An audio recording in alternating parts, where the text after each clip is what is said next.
Hey, what's up, beautiful people? Today I want to dive into a story that's raising a lot of eyebrows in California and honestly all over the country.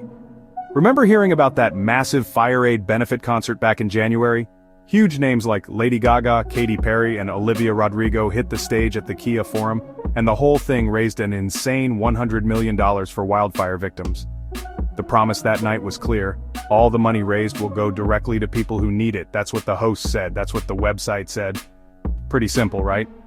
But now, months later, the people who lost their homes in the Altadena and Palisades wildfires are saying they haven't actually gotten any cash. David Howard, who lost not one but two homes, says he hasn't seen a dime, and neither have his neighbors. Mark Jones from Altadena says his house is gone, and he expected help, but instead, he's left wondering, where's the money? So what happened? Did the money just disappear? Not exactly. According to FireAid, the charity behind the concert, it was never actually their plan to hand out money directly to individuals. Instead, they say, they partnered up with local nonprofits to reach communities in need. Here's the breakdown. So far, FireAid has granted $75 million out of the $100 million raised to 188 different nonprofits. That includes big names like the Boys and Girls Club, YWCA, and Meals on Wheels, plus some smaller groups you've probably never heard of, some focused on specific ethnic communities, some on artists, and even animal care.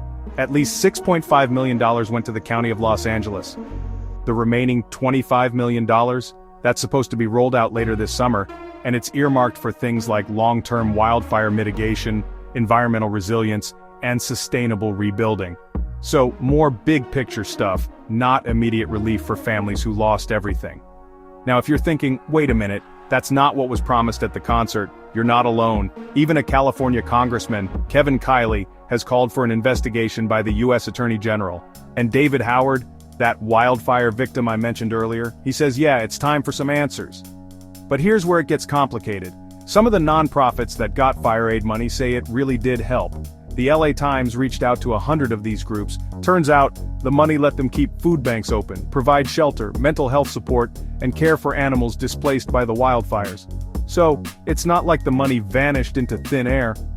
But for the people who lost their homes, the folks who thought they'd be getting checks or direct aid, it's a pretty bitter pill to swallow. The message at the concert felt personal, urgent, and direct. But in reality, the money got spread out to organizations instead. Some victims are still left with nothing but questions. So where does this leave us?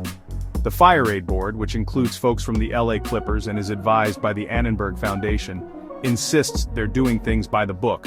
But the gap between what was promised and what's actually happening is huge. Bottom line, if you're ever donating to a big charity event, especially one with celebrities and huge dollar signs, read the fine print, ask questions. Because in the end, the people who need help the most might still be waiting. Let me know what you think. Should there be an investigation? Did FireAid do the right thing, or did they miss the mark? Drop your thoughts in the comments. Don't forget to like, subscribe, and I'll catch you in the next one.